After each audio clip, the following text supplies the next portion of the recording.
നമസ്കാരം, എല്ലാവർക്കും പുതിയൊരു വീഡിയോയിലേക്ക് സ്വാഗതം.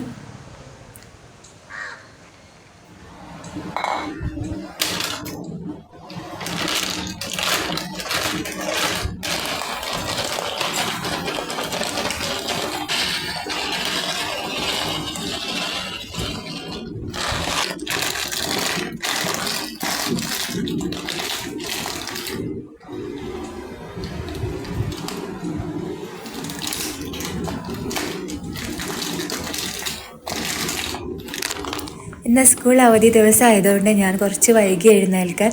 അപ്പോൾ അതുകൊണ്ട് തന്നെ അവൽ വെച്ചിട്ട് ഉപ്മാവ് ഉണ്ടാക്കാമെന്ന് വിചാരിച്ചു. ഞാൻ ഏകദേശം ഒരു 2 കൊല്ലത്തിൻ്റെ അടുത്തായിട്ടുണ്ട് അവലുപ്മാവ് ഉണ്ടാക്കിയിട്ട് കേട്ടോ.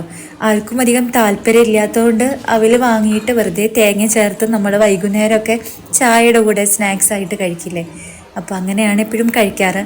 അല്ലെങ്കിൽ ശർക്കര ചേർത്ത് വിളയിച്ചെടുക്കുകയും ചെയ്യും.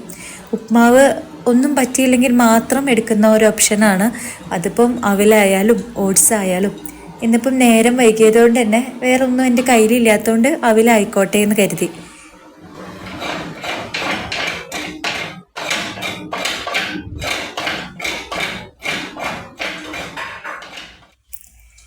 ബാക്കിയുള്ള ഉപ്മാവ് എല്ലാം ഉണ്ടാക്കുന്നത് വെച്ച് നോക്കുമ്പം ഇതിൻ്റെ ഗുണം എന്താണെന്ന് വെച്ചാൽ വളരെ പെട്ടെന്ന് തന്നെ ആവും, വലിയ ബുദ്ധിമുട്ടില്ല. നല്ലോണം വൈകി എഴുന്നേറ്റാലും വേഗം ആവുന്നതുകൊണ്ട് നമുക്ക് ടെൻഷനില്ല.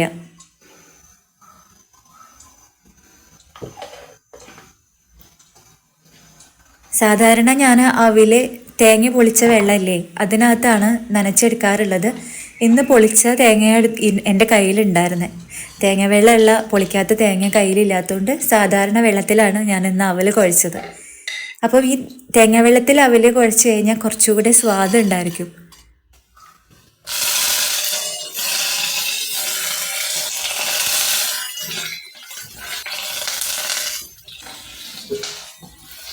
എല്ലാവരും ഈ രീതിയിൽ തന്നെയാണോ അവലുപ്മാവ് ഉണ്ടാക്കാമെന്ന് എനിക്കറിയില്ല കേട്ടോ.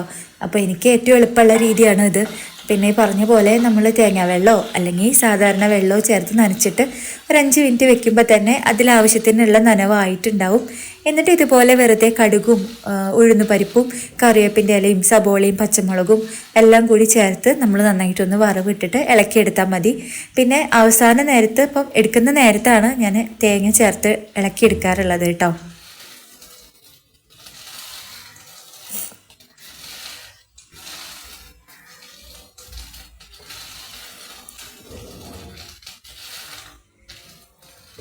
കുട്ടികളെ 2 പേരും എഴുന്നേറ്റിട്ടുണ്ടായിരുന്നില്ല. അപ്പം ഞാൻ എന്താ കരുതി വെച്ചാൽ ആദ്യം എൻ്റെ വിശപ്പ് മാറ്റാം, എനിക്ക് ഇത്തിരി വിശക്കുന്നുണ്ടായിരുന്നു.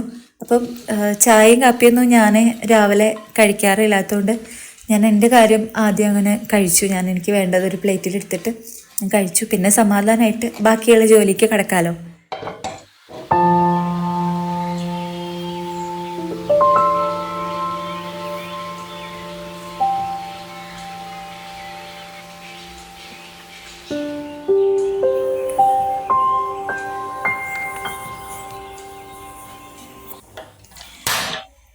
കുട്ടികൾ ഇൻസ്റ്റഗ്രാമും യൂട്യൂബും എല്ലാം നോക്കിയിട്ട് അപ്പത്തെ ഓരോ ട്രെൻഡിങ് റെസിപ്പികൾ എനിക്ക് കാണിച്ചു തരും. ഇതുണ്ടാക്കൂ അതുണ്ടാക്കൂ എന്ന് പറഞ്ഞിട്ട്. അങ്ങനെ ഈ അടുത്ത് കാണിച്ചു തന്നിട്ടുണ്ടായിരുന്ന ഒന്നായിരുന്നു കാരമൽ ടീ. എനിക്ക് അപ്പോഴേ അറിയായിരുന്നു നമ്മൾ ഈ ട്രെൻഡിങ്ങിൽ കാണുന്ന ചിലതൊന്നും നമുക്ക് അങ്ങോട്ട് ശരിയാവില്ല എന്ന്. എന്തായാലും ഉണ്ണിയാച്ചു പറഞ്ഞതല്ലേ എന്ന് വിചാരിച്ച് അതും കൂടെ ഒന്ന് ട്രൈ ചെയ്ത് നോക്കാമെന്ന് കരുതി. നമ്മുടെ ഗ്യാസ് സ്റ്റൗവിൽ ഈ ഒരു സൈഡിലുള്ളത് കത്താൻ കുറച്ച് പതുക്കെയാണല്ലോ. അപ്പോൾ പഞ്ചസാര ഉരുക്കാനായിട്ട് ആ ഒരു സൈഡിൽ തന്നെ വെച്ചു കേട്ടോ. പെട്ടെന്ന് തന്നെ പഞ്ചസാര ഉരുകി കിട്ടി. പക്ഷേ നിങ്ങൾ ആരെങ്കിലും ഈ കാരമൽ ടീ ഉണ്ടാക്കിയിട്ടുണ്ടെങ്കിൽ നിങ്ങൾക്ക് അതിൻ്റെ സ്വാദ് എങ്ങനെയായിരുന്നു എന്ന് പറയണേ. എനിക്ക് ചെറുതായിട്ട് ഇതിനൊരു കയ്പുള്ള പോലെ തോന്നിയിട്ടോ. ചിലപ്പോൾ പഞ്ചസാര ഉരുക്കിയെടുക്കുന്നതുകൊണ്ടായിരിക്കും.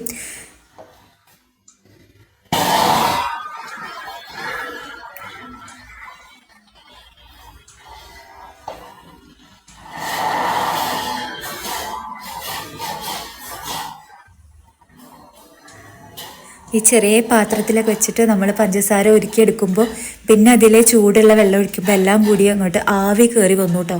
ശരിക്കും പറഞ്ഞാൽ കൈയൊക്കെ പൊള്ളി. എനിക്കും വേണ്ടിയിരുന്നില്ല എന്നുള്ള തോന്നലായി. പിന്നെ ഞാൻ പറഞ്ഞില്ലേ കയ്പിൻ്റെ കാര്യം. അപ്പോൾ ആ കയ്പ് മാറ്റാനായിട്ട് അവസാനം ഞാൻ കുറച്ചുകൂടെ പഞ്ചസാര ചേർത്തുണ്ടായിരുന്നു കേട്ടോ നമ്മൾ പാലൊഴിക്കുന്ന സമയത്ത്. പിന്നെ ആ പഞ്ചസാര വെള്ളത്തിൽ ചൂട് വെള്ളം ഒഴിച്ച് അതൊന്ന് മിക്സാക്കിയതിന് ശേഷമാണ് പാൽ ഒഴിച്ച് കൊടുക്കുന്നത്. പാലും കൂടെ ഒഴിച്ച് നന്നായിട്ടൊന്ന് തിളച്ച് വരുമ്പോൾ നമ്മുടെ ചായ റെഡിയായി. എന്തിനാ ഇങ്ങനെയുള്ള പരീക്ഷണങ്ങളൊക്കെ? സാധാരണ നമ്മൾ നന്നായി ചായ വെക്കണല്ലേ എന്നൊക്കെ എനിക്ക് തോന്നിയിട്ടോ. പിന്നെ കുട്ടികൾക്ക് ഓരോ ഇഷ്ടങ്ങൾ, ആഗ്രഹങ്ങൾ, അപ്പോൾ നമ്മൾ ഇനി ചെയ്തിട്ടില്ല. എല്ലാത്തിൻ്റെ രുചിയൊന്നും അറിഞ്ഞിരിക്കുന്നത് നല്ലതല്ലേ? ഇത് ഇത്രത്തോളം ഉള്ളൂ എന്നുള്ളത് അറിഞ്ഞു കഴിഞ്ഞാൽ പിന്നെ അത് കഴിക്കാൻ ആഗ്രഹം ഉണ്ടാവില്ലല്ലോ. കുറച്ച് ഏലക്കായും കറുവപ്പട്ടയും കൂടി ഞാൻ അതിൽ ചേർത്തിട്ടുണ്ടായിരുന്നു കേട്ടോ. പിന്നെ അവസാനം പഞ്ചസാര സാധാരണ രീതിയിൽ ചേർത്തപ്പോൾ ആ കയ്പ്പ് ഒന്ന് മാറി കിട്ടിയിട്ടുണ്ടായിരുന്നു. ഞാൻ കണ്ട വീഡിയോസിലൊക്കെ നല്ല കളർ ഉണ്ടായിരുന്നു ചായക്ക്. പക്ഷെ എൻ്റെ ചായ ഇതേ ഈ കളറിലാണ് ഇരുന്നിരുന്നത് കേട്ടോ. എന്താ വെച്ചാൽ ഞാൻ ചായപ്പൊടി വളരെ കുറച്ചേ ചേർത്തിട്ടുള്ളൂ. കുട്ടികൾക്ക് അത്ര കടുപ്പം ഇഷ്ടമില്ല, ചിലപ്പോൾ അതായിരിക്കും. നിങ്ങൾ ആരെങ്കിലും ശ്രദ്ധിച്ചോ എന്നറിയില്ല, എൻ്റെ അരിപ്പയുടെ അടിഭാഗം പൊട്ടിയിട്ടിരിക്കുന്നുണ്ടായിരുന്നു കേട്ടോ. ഞാൻ അരിച്ചെങ്കിലും ചായയുടെ പൊടിയെല്ലാം ആ ഗ്ലാസ്സിലേക്ക് തന്നെ വീഴുന്നുണ്ടായിരുന്നു.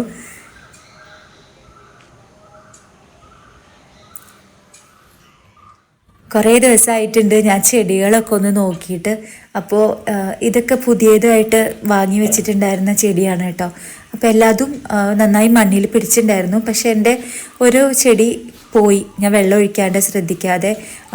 ജെയ്ഡ് പ്ലാന്റ് ഉണ്ടല്ലോ, അപ്പോൾ എന്താ വെള്ളം ഒഴിക്കാഞ്ഞിട്ടാണോ എന്താണെന്നറിയില്ല, ഇപ്പോൾ ഈ കുറച്ച് ദിവസം കൊണ്ട് ആ ചെടി മുഴുവനായിട്ട് പോയി. പിന്നെ അപ്പോൾ ഞാൻ മണ്ണ് മീഷോന്നായിരുന്നു വാങ്ങിയിട്ടുണ്ടായിരുന്നത് കേട്ടോ. അപ്പോൾ ഈ താഴെ വെച്ചിട്ടുള്ള ചെടികളിലൊക്കെ മണ്ണ് അതാണ്. നനവുണ്ടോ നോക്കിയിട്ടാണ് ഞാൻ വെള്ളം ഒഴിച്ച് കൊടുക്കണേ. പിന്നെ എനിക്ക് ഏറ്റവും ഇഷ്ടപ്പെട്ടിട്ടുള്ള പോത്തോസാണിത്. ഇതിൽ വെള്ളം ഒഴിച്ച് കഴിഞ്ഞാൽ കണ്ടില്ലേ, ഇങ്ങനെ അതിൽ വെള്ളം പിടിക്കാതെ നമ്മൾ ചേമ്പിലയിൽ വെള്ളം ഒഴിക്കുമ്പോൾ വീഴുന്ന പോലെയാണ്. നല്ല ഭംഗിയാണ്. പിന്നെ ഇതിൻ്റെ ഒരു ഇല നുള്ളാന്ന് പറഞ്ഞാൽ പോലും എൻ്റെ ജീവൻ കളയുന്ന അത്രയും എനിക്ക് വിഷമമാണ്. അത്ര എനിക്കിഷ്ടമാണ് ആ ചെടി. ആ ഇഷ്ടം കൊണ്ടാണ് കേട്ടോ ഞാൻ അതിൻ്റെ ഒരു കഷ്ണം പോലും എടുത്ത് വീട്ടിൽ പോലും കൊടുക്കാത്ത. കാരണം എന്താ വെച്ചാൽ ഇത് മുറിച്ചെടുക്കുക എന്ന് പറയുമ്പം എനിക്ക് ഭയങ്കര വേദനയാണ്.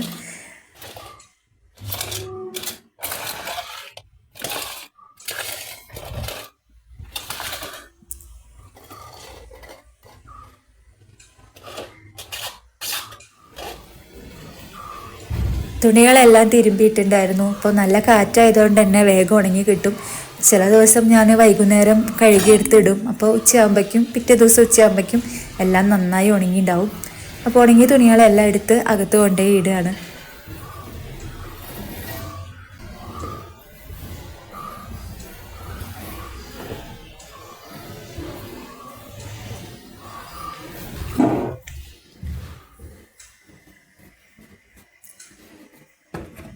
അടുക്കളയിലെ ടവൽസ് മാറ്റി ഉപയോഗിക്കുക എന്ന് പറഞ്ഞാൽ എനിക്ക് ഭയങ്കര മടിയാണ്. നല്ല നല്ല തുണികളെടുത്ത് അടുക്കളയിൽ തുടയ്ക്കാനും പിന്നെ നമ്മൾ കൈക്കല തുണിയാക്കി വെക്കില്ലേ, അതൊക്കെ എടുക്കാൻ എനിക്ക് നല്ല മടിയാണ്.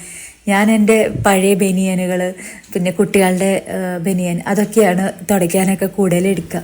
ഇതൊക്കെ വാങ്ങി വെക്കുക എന്നല്ലാണ്ട് ഉപയോഗിക്കാൻ എന്തോ സങ്കടമാണ്. ഇത്രയും നല്ല തുണിയൊക്കെ നമ്മൾ ഈ അഴുക്ക് തുടയ്ക്കാനൊക്കെ എടുക്കണ്ടേ എന്നുള്ളൊരു മെൻറ്റാലിറ്റിയാണ് കേട്ടോ. എൻ്റെ വീട്ടിലൊക്കെ ഇങ്ങനത്തെ ഒന്നും ഉപയോഗിക്കില്ല. അപ്പോൾ ഇപ്രാവശ്യം ഇത് കുറേ ആയി വാങ്ങി വെച്ചിട്ട്. അപ്പം എന്തിനാ അതിങ്ങനെ വാങ്ങി വെച്ചിട്ട് അവസാനം അതിൻ്റെ പെട്ടിപ്പഴക്കം എന്ന് പറയില്ലേ, കാലപ്പഴക്കം കൊണ്ട് തുണികൾ കേടാവണ്ട വെച്ചിട്ട് അടുക്കളയിലേക്ക് എടുക്കാമെന്ന് കരുതി ഒക്കെ കൂടി പുറത്തേക്ക് എടുത്ത് വെച്ചു കേട്ടോ. പണ്ട് ഷെയർ ചാറ്റിൽ നിന്ന് എന്തോ ഗിഫ്റ്റ് അയച്ചു തന്ന ബോക്സാണ് അത്. അപ്പോൾ അതിനകത്താണ് ഞാൻ ഈ തുണികളെല്ലാം വെച്ചത്.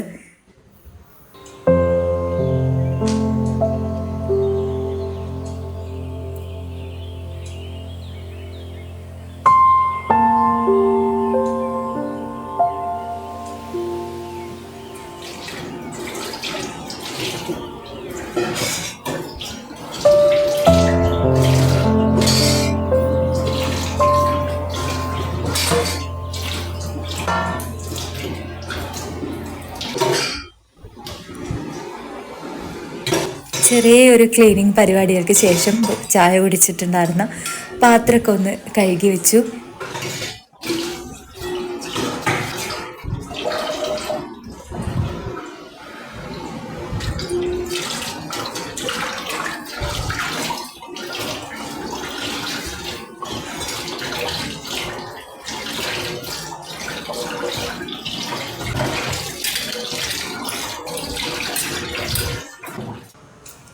പച്ചക്കറികളൊക്കെ ഏകദേശം തീർന്നിട്ടാണ് ഇരിക്കുന്നത് കേട്ടോ. അപ്പോൾ കുറച്ചേ ഉള്ളൂ.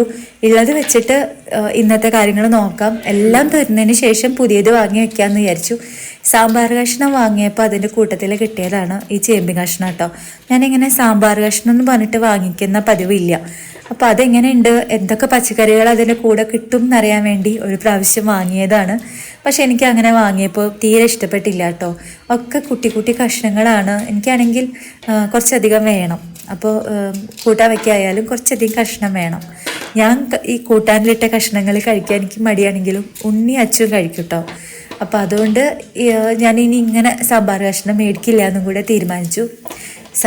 ഈ ചേന ഉണ്ടല്ലോ, ഞാൻ ഓണത്തിൻ്റെ സമയത്തും വിഷുവിൻ്റെ സമയത്തും അല്ലെങ്കിൽ സദ്യയൊക്കെ ഉണ്ടാക്കുമ്പോഴാണ് കൂടുതലും വാങ്ങി വെക്കാറുള്ളത്. അതല്ലാണ്ട് ചേന ഞാൻ വാങ്ങിക്കാറില്ല. അപ്പോൾ ചേന വെച്ച് എന്താ ചെയ്യാമെന്ന് ആദ്യം ആലോചിച്ച് ഒരു പിടുത്തം കിട്ടിയില്ല. അതിനുശേഷം നമ്മുടെ ആസ്ഥാന വിഭവമായ, അതായത് എൻ്റെ വീട്ടിലെ ഏറ്റവും കൂടുതൽ ഉണ്ടാക്കിയിട്ടുള്ള ഒരു കൂട്ടാനായിരിക്കും പരിപ്പ് വെച്ചിട്ടുള്ള മലൂഷ്യം. അപ്പം അതന്നെ ആയിക്കോട്ടെ എന്ന് കരുതി.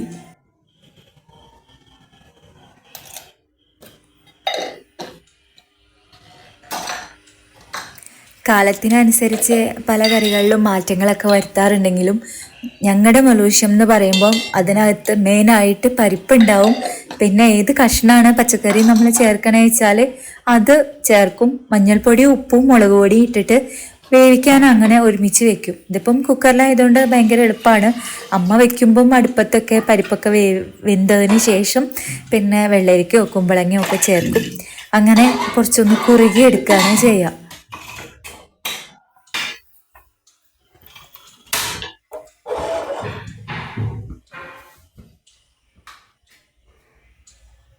വറവൊന്നും ഇടാത്ത പച്ചക്കറി കൂട്ടാനായതുകൊണ്ട് തന്നെ ഇത് ഏറ്റവും എളുപ്പമുള്ള കൂട്ടാനാണ്.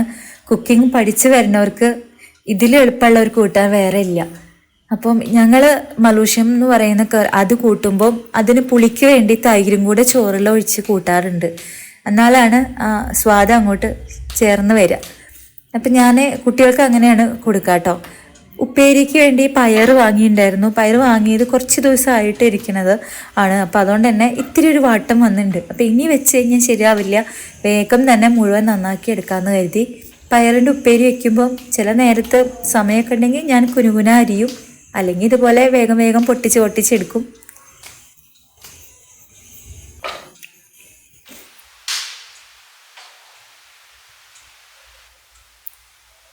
പയറുപ്പേരി ഉണ്ണിയുടെ ഏറ്റവും ഇഷ്ടപ്പെട്ടിട്ടുള്ള ഒരു വിഭവം ആയതുകൊണ്ട് ഇവിടെ ഊണ് കഴിക്കുന്ന നേരത്ത് നല്ല ഉറപ്പാണ്.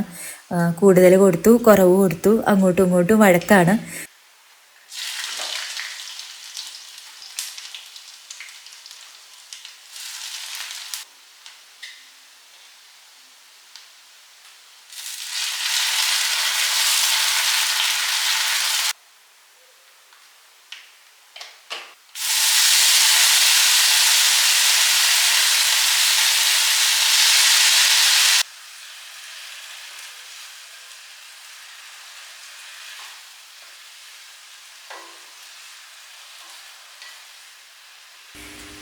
ഉപ്പേരിയും കൂടെ ആക്കി വരുന്ന നേരം കൊണ്ട് കറി റെഡിയായി. അപ്പം ഞാനത് വേഗം ഒരു പാത്രത്തിലേക്ക് മാറ്റി ഒഴിച്ച് വെച്ചതിന് ശേഷം ആണ് വെളിച്ചെണ്ണ മുകളിൽ താളിച്ചു കൊടുക്കണേ. ഞാൻ പറഞ്ഞില്ലേ, ഇത് വറവിടാത്ത കറി ആയതുകൊണ്ട് നമ്മൾ പച്ച വെളിച്ചെണ്ണ മുകളിൽ ഒഴിച്ചു കൊടുക്കുക ചെയ്യുന്നത്. പിന്നെ കുറച്ച് കറിവേപ്പിൻ്റെ ഇലയും കൂടി ചേർക്കും. പിന്നെ നിങ്ങൾക്ക് ഇതൊക്കെ ഉണ്ടാക്കുമ്പോൾ വേണമെങ്കിൽ വേവിക്കുന്ന സമയത്ത് 2-3 പച്ചമുളകൊക്കെ കീറിയിടാം കേട്ടോ. അതുപോലെ ഇത് ചേന ആയതുകൊണ്ട് കുരുമുളക് പൊടിയൊക്കെ വേണമെങ്കിൽ ചേർക്കാം. എനിക്കറിയുന്ന രീതിയിൽ, ഞാൻ വെക്കുന്ന രീതിയിൽ അങ്ങനെ ഉണ്ടാക്കി.